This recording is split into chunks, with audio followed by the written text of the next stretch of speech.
Hello, everybody. Welcome back to another episode of the Cracking Cryptocurrency Show. I'm your host, Justin Wise. It's December 7th, 2021. As we inch closer to the end of the year, we have a beautiful day in the markets. We've got altcoins soaring to the sky, nice dip recoveries, bottom feeder nailing it with a lot of signals. Really loving it, guys. Hopefully you're doing fantastic today. Hopefully your portfolios are green, and hopefully, I don't know, maybe you guys are just a little less panicked. Today we're going to go over 3 reasons why the market will potentially crash, I guess, when it does. 3 things that are influencing that and moving on into the end of the year. I had a good thought about this, and I did want to cover this in a little bit more detail on today's stream. I might actually make a pre-recorded video about it. We're also going to be talking about the current state of the market. We're going to be looking at current signals and setups. And we're also going to be taking your questions and looking at your chart requests, as always. So make sure you guys subscribe and like the video if you guys enjoy this content. It incentivizes me to continue making it. Lets me know that I'm making good quality content for you guys. And as always, if you guys have any questions, make sure to sound off in the chat. With that being said, let's get right into the live scene. We got a lot to talk about today. All right. Shout outs to the early comers to the stream. We've got Jordan Stott saying good day to you folks. And I like your comment here. We've all been taught that when the masses get in on an asset, it's too late. Find a new asset or a new asset class to invest in. What do you think is our red flag for crypto to follow this procedure? Well, okay, so the first thing, it always helps to just remember that for me personally, I'm in cryptocurrency for the long run. All right. I followed a DCA strategy for Bitcoin and other major coins that I've been interested in since 2016. I've been a skeptic to a lot of the, hold on a second, let me fix the crypto bubbles here. Seems like we got a little, there we go, a little disjoining there. It's a little, it was a little weird. Okay. I've been an investor in Bitcoin since 2016 and Ethereum since 2017, and I continue to hold my positions.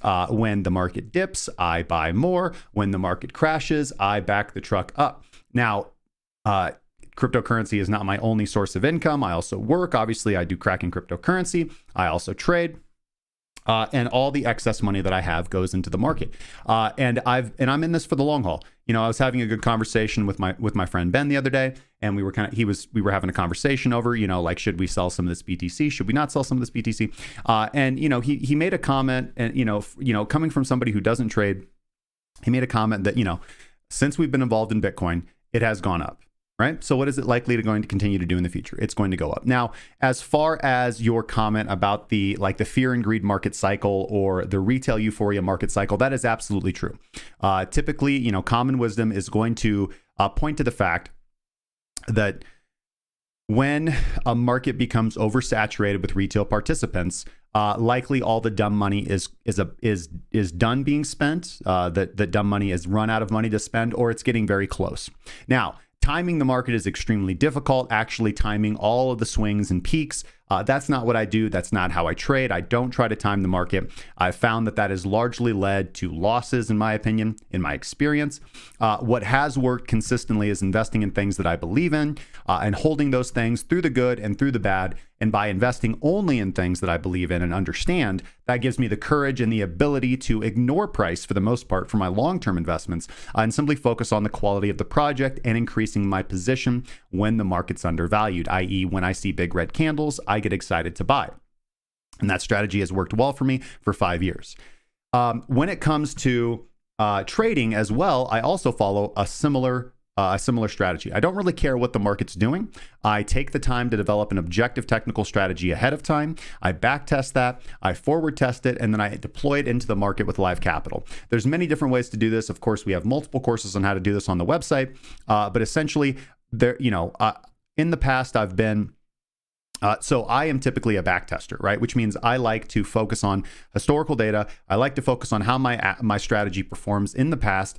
And then I like to forward test that either paper traded or with very small capital before I deploy it. I have at times been more aggressive. Of course, there are times that I've spun up an idea, really liked the idea, and just put it right into the market, right? With not a lot of capital, but with enough to actually have stake in the game. That's, honestly, that's kind of an exciting way to trade as well. It's honestly an exciting way to implement strategies. You just want to make sure that you're using your risk management and that you're always trading safely. But either way, and those two things combined allow me to just not really care too much about what the market's doing or what people say or, what the overall sentiment of the market is. But you're absolutely right. Higher level things to watch for are, of course, looking for retail saturation, looking for Google Trends to spike. But the only issue, especially in cryptocurrency, with actually, like that plan sounds all well and good. And there's lots of guys out there talking about different ways to do this. The only problem is actually like nailing that and getting it right consistently, because I don't know anybody who's able to do that. The only people I know who are able to consistently beat the market are people who have objective strategies, multiple objective risk divergent strategies that they're able to turn on and turn off, that they feel the market fairly well. Individuals who are deep value investors tend to beat the market more often than not. And also, the kind of the only, hedge firm that comes to mind that consistently has beat the market for years and years and years is Renaissance Technologies, Rentech. So, it all sounds well and good, like this concept of timing the market, and everybody is a genius in hindsight, and everybody's a genius in the largest bull market in history. And you got to be cautious of that. You got to focus on what's practical, what you can actually implement, what you can actually expect to work consistently, and not, and not all these, this could have done well, or that could have done well, or I could have caught this, or it was obvious that the market was overbought, oversold, overhyped. Who knows? The answer is nobody knows. If you knew that, you would be able to, be infinitely profitable. But the reality is that you're never going to know that. When you see a massive, large parabolic candle, and you have that mindset of, well, the market's oversaturated, you're likely not going to buy on that large green candle. You might even short it, and then the market can continue going up like excessively higher. We've seen this in Bitcoin. We see this in cryptocurrency. So you always want to be careful of calling the top, and I say this all the time. You always want to be cautious about calling the top of a bull market, and you always want to be cautious about calling the bottom of a bear market. This is why I've adopted trend following trading strategies as my primary strategy. I like to go with the flow. Sometimes I get chopped up, but that's just the way it is. When these trends actually emerge, I ride them and I'm able to realize my profits. Okay, with that being said, all right, we've got Crypto Bull 21 in the chat saying, I never panic when things go on sale. Diamond hands, brother. Diamond hands. Peckham08, good evening to you, my friend. It's my world. Sup, fellas? Franklin MC, good to see you. Good morning to you as well. Okay, let's get right into this. All right, so BTC USD on the daily time frame. We're going to go through a lot of coins today. And obviously, let's just point out crypto bubbles. I don't know if you guys have been watching BSV. BSV shot up, I think it was more than 50%. We're going to take a look at it in just a second. And kind of an interesting fundamental play there, interesting fundamental trade because of the, I don't know if you guys are aware of this, but the Wright Kleiman case was just settled. The jury ruled that I can't believe I almost said that. The jury ruled that Craig Wright does not owe, that Craig Wright was able to prove that there was not sufficient business contract between Dave Kleiman and himself for the invention of Bitcoin or for the early mining that he claims was done. But they did order that Craig Wright has to pay the Kleiman estate or the company that Dave Kleiman set up $100 million for some form of business conversion. Now, Craig Wright said in the comments following the court case, and this is interesting to note, in Palm Beach County, there is also another court case that's going on between Craig Wright's ex-wife, Lynn Wright, or maybe it's Ramona or Lynn, it's current one, I don't know, and that company for ownership. So it is quite possible that if Craig Wright's ex-wife is successful in her civil lawsuit, that Craig Wright will actually end up owing his ex-wife $100 million. I'm sure that's a position we all could dread in our lives. So overall, this was, I would say this is a success for Craig Wright insofar as that lawsuit goes, because he wasn't ordered to pay the 500 million, the 500,000 Bitcoins.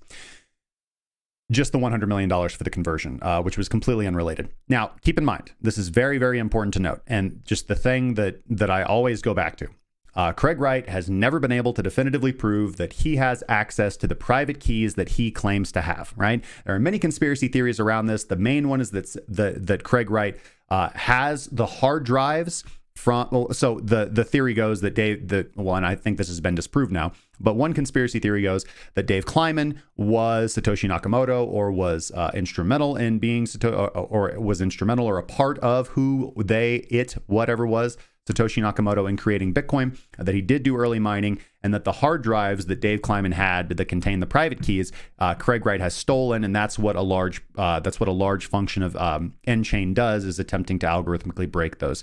I don't think that's necessarily true. I think all the evidence really, it's very, very quite simple, right? I think that Craig Wright is a charlatan insofar as being Satoshi Nakamoto. Obviously, he is an intelligent individual. He's developed a lot of things. He's developed a lot of patents, so he's certainly no dummy. But this is just one of the biggest. This is one of the biggest stake claims out there. To have the right to get these BTC awarded to you means that at any time in the future, if those private keys surface, you have legal right to them. So definitely playing the long game. Now, the other thing, and this is just the most important, right? Craig Wright provided multiple lists of public keys, wallet addresses in Bitcoin that he claims to have had access to, and mined from. He has never been able to definitively prove that he has the access to the private keys that could utilize or spend from those wallets. And it's very simple. All he ever has to do is send one transaction. All he has to do is send one little Bitcoin. The idea that, so what the supporters of Craig Wright will say is that, well, the reason he doesn't do that is because, and this was a big Twitter thread where he was called out to do it, and he said he was going to do it. He said he's going to do it multiple times. And then he always punks out, says, and he said publicly on Twitter, I don't have the courage to do this. I'm sorry. I just don't buy that, right? Craig Wright is brazen. He's brash. He has had no problems with, showcasing his flair for the dramatic, with doing outrageous things. So the idea that he's, worried to move, 0.01 BTC or 1 BTC or whatever it might be, is just ludicrous on its face. I think that what's happened is that in the community, the big block small block debate has been going on for years. The big blockers segmented off, and they did BCH, which is now BCH ABC, and they also did BSV. And in the BSV community, I'm not trying to say that they're bad. They have their own vision for what Bitcoin should be. They have their own vision for what BTC could be, and they want to take it their own way. And that's what's awesome about the code. That's what's awesome about this decentralized community and open source technology, is that, individuals who want to do something different can break off and the free market decides. Currently, the free market has decided that the small blockers win. Again, there's all this kind of, like spewing and hatred that gets thrown at Blockstream, for example, mostly by the BSV community. But the reality is that the free market has decided that Bitcoin is the leading protocol, the winning protocol, the most secure protocol. The miners have voted to mine BTC overwhelmingly. And that's just the way that it is. If BSV has the free market ability to rise on its own merits, so does BCH ABC. They all have the right to rise on their own merits. But it seems that the economy and the market has decided that what's more valuable for humanity right now is not this PTP cash system. What's more valuable to humanity is this store of value, an investment vehicle, which Bitcoin has become, and this underlying layer of security. And one of the reasons why it has become so secure, and it is this underlying protocol of security, is the simple fact that there's so much economic capital tied up into BTC now. And this is exactly kind of what we've wanted, right? If you want something that is a secure, stable source of value that is anti-inflationary, that is deflationary and anti-inflationary, same thing, then you want it to, you want individuals to have a large financial vested interest in it so that they don't want to trash the protocol for their own personal gain. This is exactly how the game theoretics underlying the Bitcoin protocol works. It works on playing human greed against human greed. That's what supports the network. It's algorithmic code. It's cryptography, and it's also greed. It's greed. That's what runs the Bitcoin blockchain. And humanity thrives on greed. That's, we are primates. We are, you fight it as much as we like, dislike it as much as we like, try to change society as much as we like. Our software as human beings is relatively easy to update, but our hardware takes millions and millions of years to update. And we're still hardwired back into primate ways of thinking. We want the bigger, better car. We want to be more successful. We want to be powerful, and anybody who says that those are not underlying human emotions is foolish. So, the best that you can do is you can attempt the most positive thing I think that you can do, and the best thing that humans can do is taking those natural desires that now modern society kind of calls bad, and channeling those, understanding yourself, being true to yourself, and channeling what you do into something positive, right? Understand that you're a greedy person. Understand that you're a wantful person. Understand that you're a desirous person. Everybody is. And instead of being ashamed of those feelings, and instead of disliking yourself, or instead of feeling that something's wrong with you, take those desires, take those emotions, and channel that energy into something positive, right? That does make the world a better place. This is how we do it. People, lots of people will hate industrialists. Lots of people will hate capitalists, but they take their greed, they take their desire to produce, and they create great things and do great things for society. This is just the way the world works. Okay, so moving on a little bit with the BSV thing. Market has decided. Where was I going with that? Okay, yeah. So it seems that's the biggest thing. And if you guys will recall, back in 2020, I do believe it was. Could have been late 2019, but I believe it was 2020. A wallet address that Craig Wright claims he has access to signed a transaction on the blockchain, something Craig Wright's never done, that said Craig Wright is a fraud. He is not Satoshi Nakamoto. He does not have access to the private keys that would require signing this message. The Lightning Network is a great improvement, but we must work more on-chain scaling. Of course, the conspiracy theory there is that Blockstream somehow got access. It's just this whole massive mess of pseudonyms. And this is why the most important thing from that signed message was the final sentence, which is, "We are all Satoshi Nakamoto." What that means is that it doesn't matter. We do not want a benevolent dictator. This is why Satoshi Nakamoto stepped away in the first place, because we do not need or want a benevolent dictator for a truly decentralized open source protocol to grow and flourish. This is the shortcoming of Ethereum, even though it's a great protocol. And this is the shortcoming of all other coins that do not make them Bitcoin. It's that simple. No benevolent dictator, no centralized point of authority in any way, shape, or form. Truly decentralized, and everybody gets the right to affect and influence the network. That was the dream. That is the goal. And that's what Bitcoin currently is. If it was anything else, it wouldn't be. Okay. All right. Got the chat lit up on that. Let's see here. Mice Elf, shout out to you, my friend. I've heard from someone that Alan Greenspan was Satoshi.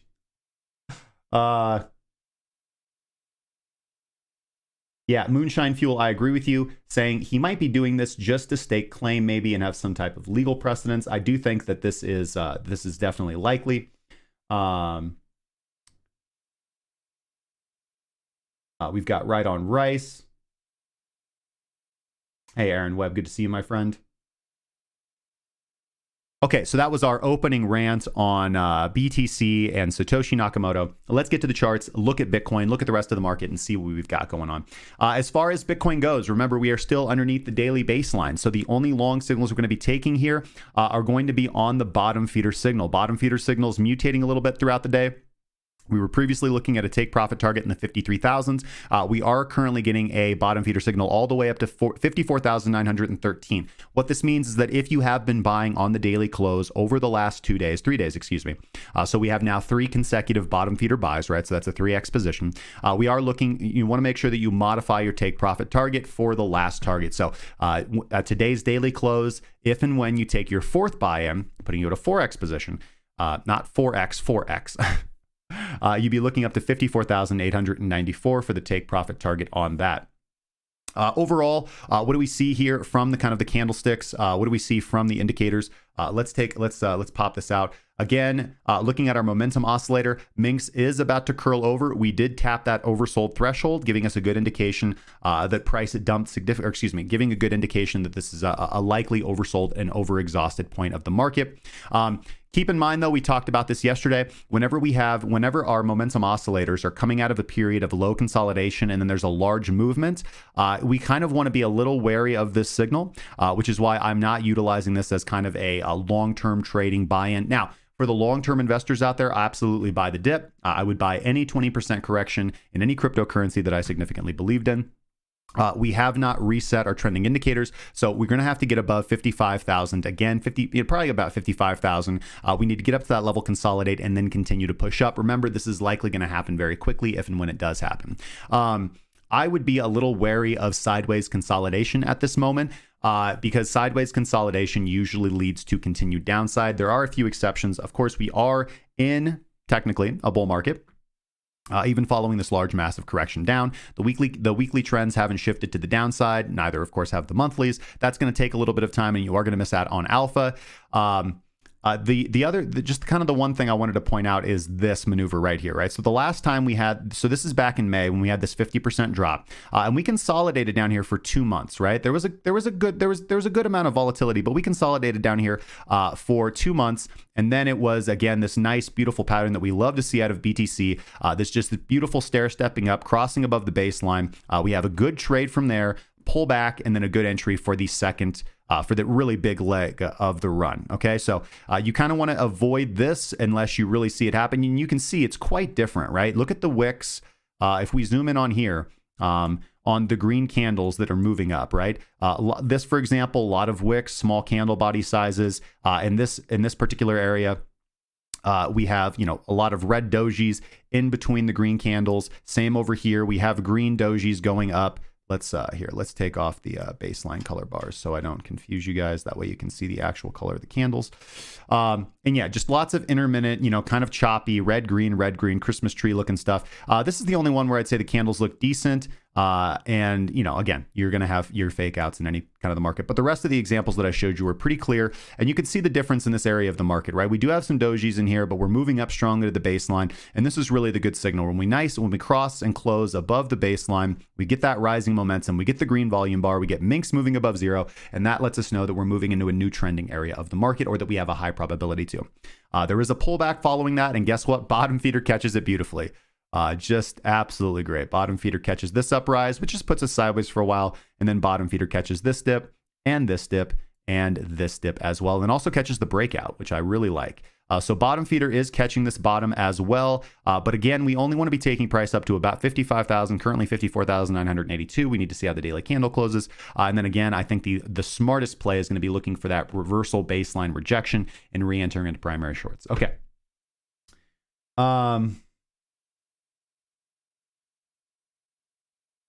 Moonshine Fuel says, I believe the private keys may have been lost intentionally or destroyed. This was super early on. Bitcoin was not seen in the same light it was seen today. It was tough to give away back then. Hard to trade pizza for it. Say keys were stolen as joke. Of course, say that now. Yeah, absolutely. I don't want to deify Satoshi Nakamoto and say that he was this, amazing, prescient, genius. The dude was just a guy at the end of the day. And but he showed a lot of conviction. He showed a lot of courage. And if there was anyone who would have taken that kind of extreme maneuver or step, it would have been him. And maybe for the better. We'll see.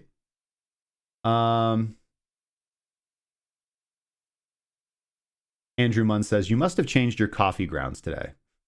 I seem a little bit more energetic, my friend. It's a good day. I took the dog out for a nice walk. I worked on the new Super Duper Dima signal to the sheet strategy. I don't want to bypass the spreadsheet setup that we have, so we can log the results of every single trade. That's invaluable data, and then have our system push that forward to the Discord channel for everybody. Currently, the way that I have the new Super Duper Dima automated signals and all the signals they're going to follow as well. They're just going directly from TradingView into Discord, which is all well and good. We can see the results in the backtester, but that's not the same as having the live forward trading data. So we want to definitely get that. So that's what I'm currently working on right now. Let's see here. Again, falling volume on this rise up as well, which makes me a little wary of it. I do hope that we're going to hit our profit target here. But again, that's just the way that we trade the market. So in addition to that, let me adopt the cross-legged stature here. Primary short is still open. Primary short's been open since the initial close below the baseline. We are going to need to see minks cross above zero for us to be exiting that position. All right. Morning to you, Verk and Crypto Jenny, Alex123, and Rendo. Made a killing on the NQ today. That's good. You know, I've got a new friend, and he trades options, and I quite like him quite a bit.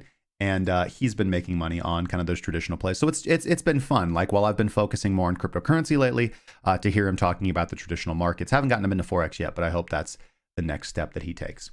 Okay, let's move our analysis over to Ethereum. Ethereum on the daily. Again, moving quite weakly. I am actually expecting, if we don't get one more, I'm expecting one more green candle up. I'm hoping to hit that TP on the bottom feeder signals. And then I am expecting a continuation here, or at least just a rejection and more consolidation. Ethereum has been moving very tightly. We do have this auto VWAP resistance level above us at 45.06, which means we're running out of space to the upside. And again, we have negative momentum. Momentum is starting to rise here. Minx has been oscillating around the zero line, something that I don't like to trade, as it indicates chop. And Ethereum just has been very choppy, so not trending very strongly. We do have support down at the 37.34 level, which from current price is looking to be about a 12 to 13% drop. So that's the play that I would be looking for, and looking for some sign of stability as we get down there. But again, primarily looking to take that trending short as soon as we cross and close below 41.72, which is pretty much average price right now. Other than that, I don't really see anything for Ethereum. Yeah.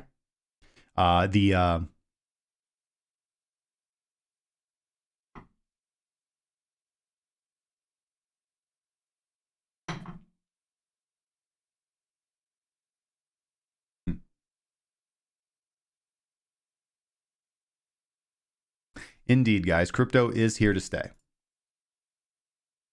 Okay. With that being said, let's go look at some big movers of the day. The first thing I want to look at is going to be BSV. And I want to go look at this over on, oh yeah, this was, okay, so this was removed. We do have it on KuCoin. Yeah. Okay, so BSV experienced a big market drop along with everything else. And we can see here that it actually wicked down. Liquidity is pretty low on this, but we actually wicked down 90% on KuCoin. And now price did rise to a total of 1,000. Oh, that can't be quite right. Unless it is right. Yeah, it dropped to a low of $12.92 over there on KuCoin, which puts it up over 1,000%. For the lucky stank bit individual who snatched that up. BSV did go up 41% yesterday. And today we're just dojiing here. This is actually kind of an interesting chart to look at. So let's do this here right here real quick. Let's go ahead and take the bottom feeder off there. So we've got a little bit more disjointure. What's interesting is look where, you know, again, this is kind of the nice thing about utilizing those stank bids, right? If you guys pay close attention to this chart, you'll see that when BSV was first listed on KuCoin, there was liquidity. This is where the market absolutely stopped, right down here in the $6 to $12 range, up to where here, like $17. And that's exactly where, when we did have this flash crash, the market dipped again. So always a cool opportunity to have those low bids set, especially if you're trading in a liquid market, you know, or just on the coins that you really feel strong about. You know, it's only going to happen like once or twice a year if it does happen. But when it does happen, you are going to have a great trade on your hands. Massive outsized returns. All right. So, whoops, didn't want to do that. Let's remove drawings. Okay.